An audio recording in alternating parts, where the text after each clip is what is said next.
राजधानी दिल्ली के constitution club में जनता पार्टी, जनहित दल और दिल्ली जनता पार्टी ने आगामी दिल्ली विधानसभा चुनाव के लिए अपने रणनीतिक गठबंधन की घोषणा की है। इस मौके पर तीनों दलों ने बेहतर शासन और विकास के लिए साथ मिलकर काम करने का वादा किया। इस अवसर पर पत्रकार वार्ता को संबोधित करते हुए जनता पार्टी के अध्यक्ष नवनीत चतुर्वेदी ने कहा कि जनता पार्टी ने हमेशा नागरिकों के कल्याण और लोकतांत्रिक संस्थाओं की सुरक्षा को प्राथमिकता दी है। वहीं जनहित दल के अध्यक्ष अंशुमन जोशी ने कहा कि हम कमजोर और वंचित वर्ग की आवाज बनकर उभरेंगे। इस अवसर पर दिल्ली जनता पार्टी के अध्यक्ष संजय जोशी ने भी अपनी बातें रखी। आइए देखते हैं हमारे संवाददाता अभिषेक कुमार की ये रिपोर्ट। सर, आज जो ये आप लोगों ने प्रेस कॉन्फ्रेंस किया है, क्या मुख्य उद्देश्य है और जिस तरह से दिल्ली में आप लोग आना चाह रहे हैं, क्या दिल्ली की जनता भरोसा करेगी? देखिए, दिल्ली की जनता, देश का जो डेमोक्रेटिक सिस्टम है, चुनाव होगा, दिल्ली की जनता को ज़्यादा से ज़्यादा मैक्सिमम वोटिंग करनी चाहिए। अब रही बात है कि जनता विश्वास किसके ऊपर करेगी, जिनका क्रेडिबल फेस होगा जनता उसके ऊपर विश्वास करेगी।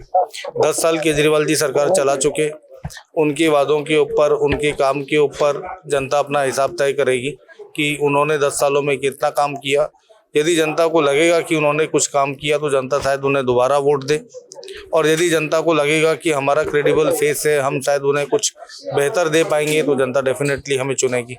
उसके लिए मुद्दे क्या है आपके पास? हमारा मुद्दा शॉर्ट में मैं थोड़ा सा ब्रीफ करूंगा। पहला मुद्दा तो ये है कि जो हमारे स्टूडेंट्स हैं स्कूल कॉलेज जाने वाले, उनके लिए हम मेट्रो के अंदर एक फ्री यात्रा का प्रावधान करने का सोच रहे हैं। जिस तरह से बसों में महिलाओं के लिए फ्री यात्रा है, लेकिन मेट्रो में नहीं है। मेट्रो में जो यूथ है हमारा स्टूडेंट वर्ग, उसके लिए हम फ्री यात्रा का हम सोच रहे हैं कि स्टूडेंट की जेब के ऊपर वजन ना जाए, क्योंकि ऑलरेडी शिक्षा इतनी महंगी हो चुकी है। उस महंगी शिक्षा में हम कम से कम अभिभावकों को फ्री, यदि मेट्रो फ्री हो जाएगा तो उनका महीने का 2-2.5 हज़ार रुपया हर घर में, हर आदमी बचत हो सकती है। अपना परिचय? मैं नवनीत चतुर्वेदी, प्रेसिडेंट जनता पार्टी। सर, अपना परिचय? मेरा नाम संजय जोशी है, मैं दिल्ली जनता पार्टी का नेशनल प्रेसिडेंट हूँ। बताइए, इस बार आपका क्या मुख्य मुद्दा रहेगा चुनाव में, इसको लेकर के आप आएंगे? हमारा सबसे बड़ा मुद्दा है पोल्यूशन का। इस टाइम पूरी दिल्ली के अंदर 6-7 महीने के लिए हम पोल्यूशन के कारण परेशान हो जाते हैं, और देखा कि आपने इस टाइम पोल्यूशन से इतनी बीमारियां हो रही है, उसका अंदाजा नहीं लगा सकते, और सरकार का इस तरफ कोई ध्यान नहीं है। मेरा नाम है जनरल पीसी पांजीकर। मैंने इंडियन आर्मी में 40 इयर्स लगाया, उसके बाद कॉर्पोरेट वर्ल्ड में रहा, उसके बाद एक यूनिवर्सिटी में मैं वाइस चांसलर भी था कुछ दिनों तक एजुकेशन के फील्ड में। और इसके बीच में चूंकि मैं गांव से जुड़ा हुआ हूं, मैं लगातार, हमारे गांव में बहुत गरीबी है, हम बिहार से आते हैं, वहाँ पर हमने काफ़ी कुछ काम किया अपने लोगों के लिए, खास करके जैसे उनको मोटिवेट करके फौज में डालना और बाकी नौकरी वगैरह दिलाना, इस तरह का काम किया। प्लस वहाँ पे हमने एजुकेशन और हेल्थ केयर के ऊपर, जिसमें अपने फौज की अपनी ताकत इस्तेमाल करके और अपना इन्फ्लुएंस इस्तेमाल करके मैंने किया है। अभी दिल्ली में यहाँ पर आने का एक कारण है, पहली बात एक कि पॉलिटिकल स्पेस दिल्ली में भी है। आम आदमी पार्टी की जो हालत है, जो बिहार में उन्होंने किया था, मैं भी आम आदमी पार्टी को मैंने पहले देखा है बहुत क्लोजली, और ये जरूरत डेफिनेटली है कि दिल्ली की जनता को उनसे मुक्त किया जाए। क्या मैसेज देना चाहते हैं जो दर्शक देख रहे हैं, एक फौजी होने के नाते, एक जनरल होने के नाते, जब आप मैं चुनावी मैदान में जनता के बीच में सिविलियन होकर के सिविल वार में उतरे हैं, सिविल वार में क्या संदेश है आपका?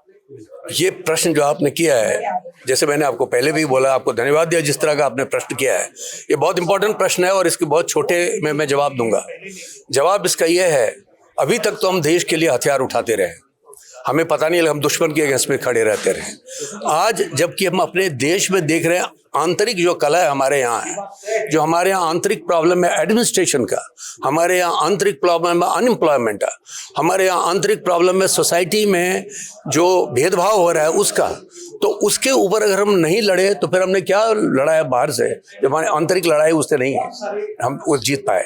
तो यहाँ पर इस आंतरिक लड़ाई के लिए हम उतरेंगे, निश्चित रूप से उतरेंगे, और जो कुछ मैंने सीखा है अपने 30-40 साल के 40 इयर्स के सर्विस में, वो मैं यहाँ पे जनता के लिए लगाऊंगा। ये मेरा वादा आप लोगों से है। मैं सुधांशु झा, यहाँ पूर्वांचल का काफ़ी समय से, मैं 20 साल के पुराना नेता हूँ दिल्ली का। भाजपा। हाँ, भाजपा से। आज आपने जनहित पार्टी जो ज्वाइन की है, हाँ, इसके पीछे की सबसे बड़ी वजह क्या है? इसके पीछे सबसे बड़ी वजह यह है कि हम लोग कुछ नया करना चाह रहे हैं, नए चेंजिंग लाना चाह रहे हैं। जो हमारी जो दोनों ही पार्टी, राष्ट्रीय पार्टी, ये सब काम नहीं कर पा रही है, वो हम दिल्ली के लोगों को फैसिलिटीज़ देना चाह रहे हैं। दिल्ली के जैसे अरविंद केजरीवाल ने बहुत सारे वादे किए, वो पूरा नहीं हो पाया।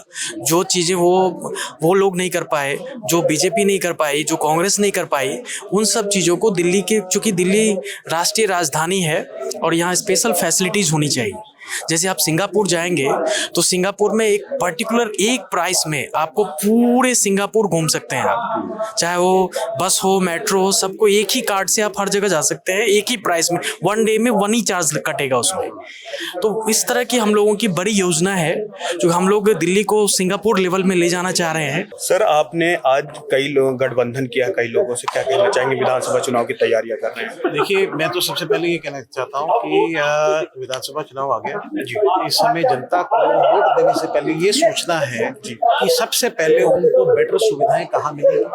वो सबको ट्राई कर चुकी हैं, ठीक है कि नहीं, एक मौका हमारे को भी दें जी। सबसे बड़ा मुद्दा ये है कि मैं आपके लिए अगर आया हूँ दिल्ली के अंदर तो मैं दिल्ली का ही मूल निवासी हूँ और दिल्ली मूल निवासी के लिए ही मैं आया हूँ और उनकी ही आवाज उठाने आया हूँ, जिसके अंदर हमारी लड़ाई है धर्मेंद्र कोहली जी के लिए, जो सीमापुरी विधानसभा से पूर्व विधायक है, जिनकी बहन संतोष कोहली जी थी। संतोष कोहली जी का जो बलिदान हुआ, आज तक 11 साल से उनकी सीबीआई इंक्वायरी हमारी सबसे बड़ी लड़ाई है। उसके बाद में जो हमारा सबसे बड़ा मुद्दा है सिविल डिफेंस वॉलंटियर्स, जिनके लिए मैं कितनी देर से केसेस कोर्ट में लड़ रहा हूँ और आज की डेट में उनको रीइंस्टेट कराने के लिए मैं कब से लड़ रहा हूँ। तो मैं आज आपको बताता हूँ कि इसकी आउटकम जल्दी आने वाली है। तो ये बहुत बड़ी खुशखबरी है हमारे सिविल डिफेंस वॉलंटियर्स के लिए। और हमारे सिविल डिफेंस वॉलंटियर्स इस बारी चुनाव मैदान में उतरेंगे, क्योंकि इनका बिल किसी ने पास नहीं किया। आम आदमी पार्टी के पास 3 दिन का सत्र था, उन्होंने उसको पास नहीं किया। अब ये खुद विधायक बनेंगे, खुद विधायक बन के अपना बिल खुद पास करेंगे अपने स्वयं हाथों से। और ये कितना बड़ा संगठन है, इसके बारे में मेरे को आपको बताने की जरूरत नहीं है, आप सब जानते हैं। और जितने भी धरने प्रदर्शन आप लोगों ने देखे हैं, इन लोगों ने किए हैं अगेंस्ट, चाहे केजरीवाल हो चाहे बीजेपी हो, क्योंकि दोनों में से कोई भी इनकी मदद नहीं कर रहा। इनकी मदद इनका भाई बन के तब से मैं कर रहा हूँ और आगे भी आने वाले समय के अंदर कोर्ट के अंदर पूरी तरह से मैं करूँगा।